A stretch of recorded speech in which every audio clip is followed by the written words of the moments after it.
are today 1.3 billion.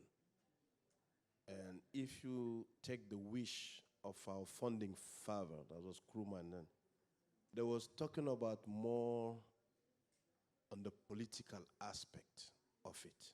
If you take the independence, so it was more the political union that was triggering. And those people have a bright idea, because if you take the first first African politic, you take people like Nkrumah, Modibo, they did a lot of achievement. If I take the example of Mali,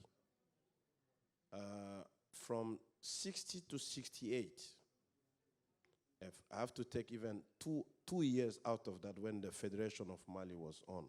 So in 6 years, he created more than 250 industry. Those days in Mali, we used to have radio. We have a company called Sokoram that built radio, because those days it was more radio than TV. Soap, all kind of thing, basic need. Because I'm asking myself sometimes when I wake up, I go to the bathroom, the soap is imported, the toothpaste is imported, everything is imported. When I come to my breakfast, same thing. So how can we create wealth if we are importing the majority of our needs? And basic things sometimes. Look at during the pandemic, basic mask was relying on China for basic mask. So this should interpel all African that we need to have at least those basic needs solved in Africa. And it's not only industry, it's not only service. We just need to understand this is the do or die, is the fact that our country could grow peacefully. We need to create that market. We continue relying on other market. So private sector have a big role to play into that. But we need also our policymaker to create the condition to enable that, to protect sometime those industry or those innovation that we're gonna put in place. Because there is no other solution for this continent than that. And especially when you have the youngest population of the world. So that means there will be a lot of pressure in terms of job.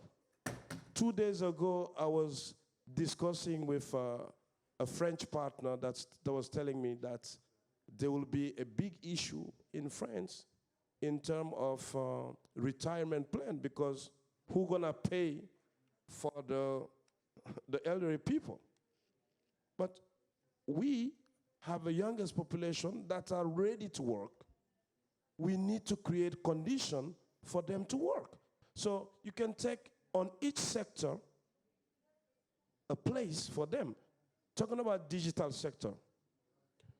Digital mean what today? Digital, most of the company that's going digital are created by young people.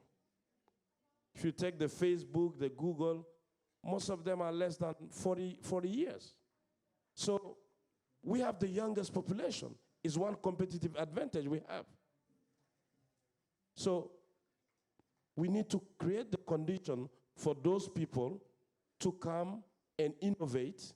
And that's why I like the idea during yesterday our discussion of this creation by UNDP of this initiative called Timbuktu.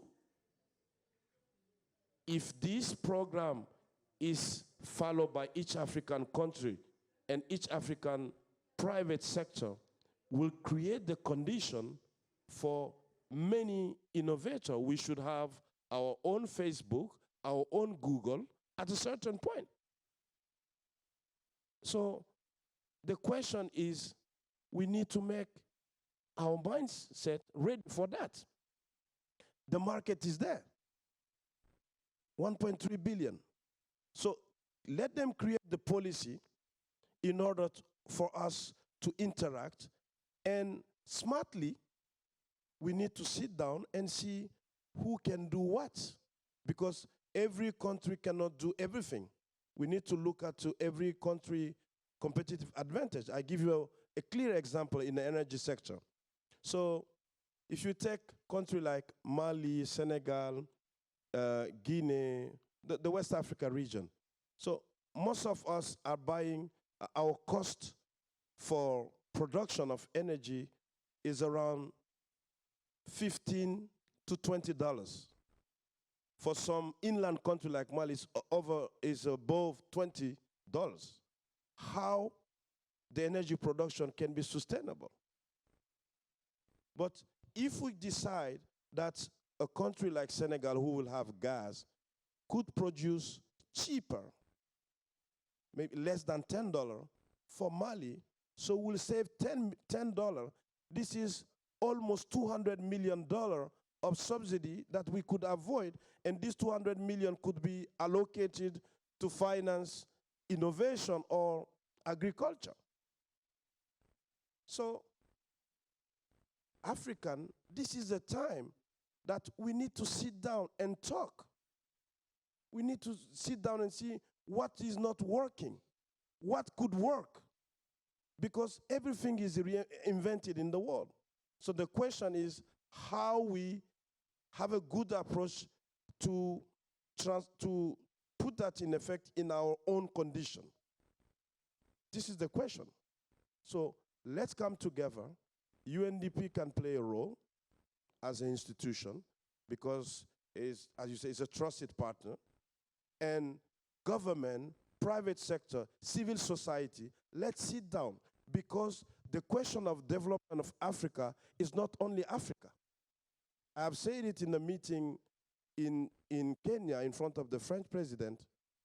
I tell them, the continent who's closer to Africa is Europe, few miles away. But if tomorrow we don't create condition for the development of Africa, first it will be a local problem, African problem. But after, it will be international problem. Because if tomorrow these 500 million people come on the job market, they don't have hope. If only 100 million decide to cross, I don't see no army, no police who can stop them. So it's vital that we should create the condition for the development of Africa. And secondly, this is 2 billion people, that's market also for them. Because tomorrow, if we create the condition, we'll have at least 500 million middle class. Okay?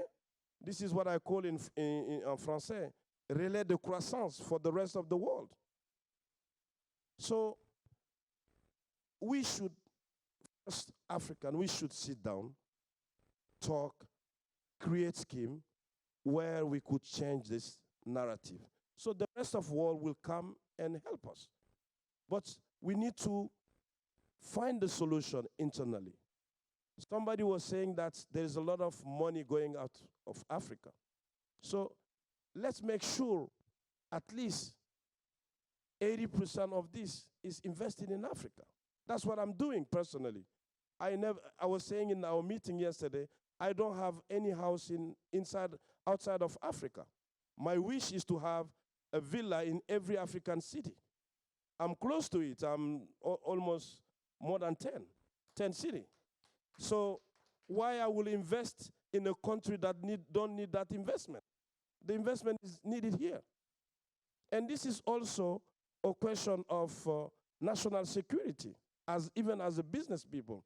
So what does it mean if you have a lot of money, a lot of building villas, So if tomorrow, in 10 years from now, if these people come on the job market, they have no solution, so your villas, your building will mean nothing, because if there's riot every day, there is insecurity, nobody will rent those villas, and at the end of the day, your wealth means nothing. So this is the time for us to work together, to work for a common destiny. Thank you. Because at the end of the day, the development of Africa is the development of the world.